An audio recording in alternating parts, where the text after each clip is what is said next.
नमस्कार युवा साथियों, कैसे हो आप सब। आई होप कि आप सब ठीक होंगे, हमेशा ठीक ही रहने चाहिए। प्यारे साथियों, राजस्थान प्रदेश में वर्तमान भजनलाल की जो सरकार है, उन्होंने बेरोजगार युवाओं के लिए बड़ी बड़ी घोषणाएं की है। जैसा कि 15 अगस्त को तो बहुत बड़ी घोषणा कर दी है कि आने वाले दिनों में राजस्थान प्रदेश में 10 लाख नौकरियां दी जाएगी। 10 लाख युवाओं को रोजगार दिया जाएगा, चाहे वो प्राइवेट सेक्टर से हो चाहे वो सरकारी सेक्टर से। आइए इस विषय पर चर्चा करते हैं। आपको भी एक नौकरी की तलाश है तो यह वीडियो बड़ा इम्पोर्टेंट साबित होगा, क्योंकि अब कहीं ना कहीं लगता है कि भर्तियां की बम्पर पैदावार राजस्थान प्रदेश में होने जा रही है। कहाँ से ये खबर आई है उस पर भी चर्चा करेंगे। आप लोग लाइक का बटन दबाना और चैनल पर पहली बार विजिट किया है तो चैनल को सब्सक्राइब जरूर कर लेना। मैं बात कर रहा हूं प्यारे साथियों, राजस्थान प्रदेश में 10 लाख सरकारी नौकरियों की।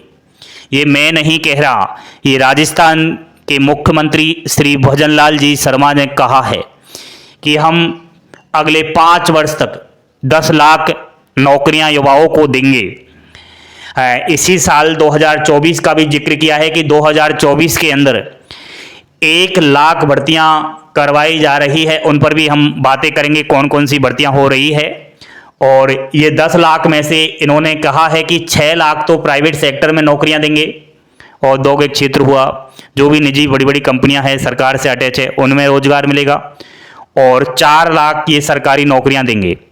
जब तक भजनलाल जी शर्मा जी का कार्यकाल रहेगा 5 वर्ष तक, तब तक ये 10 लाख रोजगार देंगे। क्या आपको लगता है रोजगार मिलेगा? कमेंट बॉक्स में मैसेज छोड़ना। दोस्तों, ये सब बातें तो होती रहती है, राजनीति है, मुख्यमंत्री मंत्री घोषणाएं करते रहते हैं, लेकिन हमें हमारे स्तर से देखना चाहिए, क्योंकि हमें अगर एक सरकारी नौकरी लेनी है तो हमारा अपना काम करना होगा। इन्होंने तो घोषणा कर दी है, लेकिन घोषणा कर देने से कोई नौकरी नहीं मिल जाती, आप भी जानते हो। ये बड़ी बड़ी बातें तो करते हैं, लेकिन इन्होंने जब रूल जो फॉलो किए हैं, रूल जो बनाए हैं युवाओं के लिए, वो बड़े कठिन है। जैसा कि राजस्थान प्रदेश में एक ऐसी कहीं ना कहीं पात्रता जारी कर दी है, सीईटी, कॉमन एलिजिबिलिटी टेस्ट, समान पात्रता परीक्षा। इसको हर कोई युवा को देना ही पड़ेगा। इसके बिना राजस्थान प्रदेश में आने वाली किसी भी भर्ती में फॉर्म नहीं अप्लाई हो सकता। तो सबसे बड़ी बात यह है कि राजस्थान सीईटी समान पात्रता परीक्षा 2024 को घोट कर पी जाना है। जिसने भी सीईटी को हल्के में लिया, मैं समझता हूं राजस्थान में आने वाली भर्ती को भूल ही जाना। बिना सीईटी नहीं फॉर्म अप्लाई कर सकते। इसमें एक तो 12वीं पास जिन्होंने कर लिया है वह 12वीं स्तर का सीईटी परीक्षा देगा, और 12वीं स्तर का जो सीईटी का नोटिफिकेशन है वो जल्द आ जाएगा। परीक्षा इसकी अक्टूबर में होने जा रही है। स्नातक ग्रेजुएशन जिसने कर लिया है, बीए बीएससी बीकॉम वगैरह, उसको स्नातक स्तर सीईटी की परीक्षा देनी होगी। इसका नोटिफिकेशन जारी कर दिया गया है, फॉर्म इसके भरे जा रहे हैं। आप लोग फॉर्म जरूर भरना। और स्नातक स्तर सीईटी की परीक्षा अगले महीने सितंबर में होगी। पढ़ना क्या है? हमें पढ़ना है राजस्थान की जीके, रीजनिंग्स, विज्ञान जिसे आप जीएस भी कहते हो, करंट अफेयर्स, स्टैटिक जीके और गणित। यही सब्जेक्ट्स हमें देखनी है। बार बार सिलेबस के पीछे मत भागो। ब्रह्मांड में चाहे कोई भी भर्ती का परीक्षा देने चले जाना, यही पूछा जाता है। सब्जेक्ट पर कंबाइंड बनाओ, ना कि सिलेबस पर। सिलेबस सबका सेम ही है। और मैं समझता हूं कि अगर आपने सीईटी का पेपर की तैयारी की तो दुनिया की कोई एग्जाम्स नहीं जिसके पेपर की खोपड़ी में छेद आप नहीं कर पाओगे। सबके सब पेपर फाउट करोगे। इसलिए सीईटी में वो सिलेबस दिया है दोस्तों जो आरएएस में भी नहीं है। बहुत बड़ा सिलेबस है, सारी की सारी एग्जाम्स फाइट हो जाएगी जब आप सीईटी की तैयारी करोगे। दोस्तों, इन्होंने कहा है कि 2024 में 1 लाख भर्तियां ये लोग देने वाले हैं।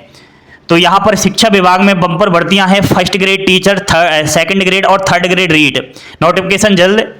और स्कूल चपरासी का भी इसमें आएगा। 18,000 के समथिंग वैकेंसियां हैं। रोडवेज विभाग में कंडक्टर और ड्राइवर और टेक्निकल के रिलेटेड पद रहेंगे।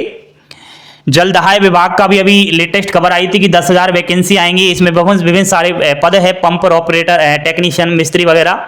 इलेक्ट्रीशियन वो। पटवारी का भी जल्द नोटिफिकेशन डिक्लेयर होगा। ग्राम सेवक वन विभाग में आएगी, फॉरेस्ट गार्ड, वनपाल वगैरह। पुलिस विभाग में कांस्टेबल, एसआई, इन सब की आएगी। और आरएएस का भी है। अदर वैकेंसियां हैं। ये वैकेंसी इसी साल 2024 के अंदर है और इसी साल इनका नोटिफिकेशन है। अब आप मुझे बताना कि चाहे किसी भी भर्ती की तैयारी कर लो, ये सब्जेक्ट्स आ रही है या नहीं आ रही। सब की सब में आएंगी, यही सीईटी में आएंगी। सीईटी में तो बल्कि कंप्यूटर पढ़ना पड़ेगा, हिंदी पढ़ो, सब कुछ पढ़ो। तो आप जब सीईटी का पेपर दोगे तो देखना मजा आ जाएगा। जब डायरेक्ट आप इनकी मुख्य परीक्षा दोगे तो बहुत ही इजी काम हो जाएगा। वरना अगर पटवारी की परीक्षा अगर आप दोगे तो कैसे दोगे बताओ। सीईटी में 40% का अंक लाना जरूरी है। 150 प्रश्न आएंगे, 300 अंक के। और सीईटी का एक कार्ड बनता है आपका, जैसे एक रिचार्ज होता है ना आपका फोन पे वगैरह, एटीएम कार्ड वगैरह, उसी तरीके से एक कार्ड बनेगा आपका। इसमें 40% का रिचार्ज होना जरूरी है। अगर 40% आपने रिचार्ज नहीं करवाया तो राजस्थान में आने वाली किसी भी भर्ती में ये कार्ड मान्य नहीं होगा। समझ गए मेरे ख्याल से आप लोग। इसलिए 2024-2025 के अंदर जो भी राजस्थान प्रदेश के अंदर भर्तियां आ रही है वो ज़्यादातर सीईटी में शामिल कर ली गई है। इसलिए प्यारे बच्चों, सीईटी का परीक्षा जरूर देना, हल्के में मत लेना। और सीईटी का स्कोर कार्ड 1 साल के लिए मान्य होगा। ठीक है, तो ये बड़ी जानकारी थी, बड़ी न्यूज थी, तो मैंने आपको बता दी। ये अखबार में भी खबर आई थी एंड ये सोशल मीडिया पर, न्यूज चैनलों पर भी आई थी। मैं टेलीग्राम चैनल पर डाल दूंगा। आपका काम है पढ़ना, तैयारी करना। ये सब मुख्यमंत्री ने घोषणा की है तो देंगे तो है ही। 10 लाख कहा है तो 10 लाख में से 5 लाख तो देंगे ही देंगे। बाकी तो ये ऐसे हो नहीं सकता कि 10 लाख नौकरियां दे। कभी आज तक किसी ने दी है? 10 लाख नौकरियां बहुत होती है 5 साल में, लेकिन आपको 10 लाख को मारनी है गोली। एक पद से मतलब है। जब इन्होंने बोला है 10 में से 5 लाख तो निकालेंगे ना। मान लिया जाए 4 लाख इन्होंने सरकारी नौकरी की बोली है, 4 में से 2.5-3 लाख तो निकालेंगे। 6 लाख ही प्राइवेट सेक्टर की कह रहे हैं। 6 लाख में से आप मान लो 4 लाख तो देंगे ही देंगे। तो थोड़ा इस चीज़ को पॉजिटिव तरीके से लो और मोटिवेशन लिया करो और पॉजिटिव माइंड से रहा करो। ये बड़ी अपडेट थी आप लोगों के लिए जो मैंने बताया। राजस्थान प्रदेश की सभी सरकारी नौकरी की अपडेट पाने के लिए एंड लेटेस्ट जानकारी इसी चैनल पर मिलती रहती है। ठीक है, बने रहिए चैनल के साथ। Like, share, subscribe. Thank you, धन्यवाद। जय हिंद, जय भारत, जय जय राजस्थान।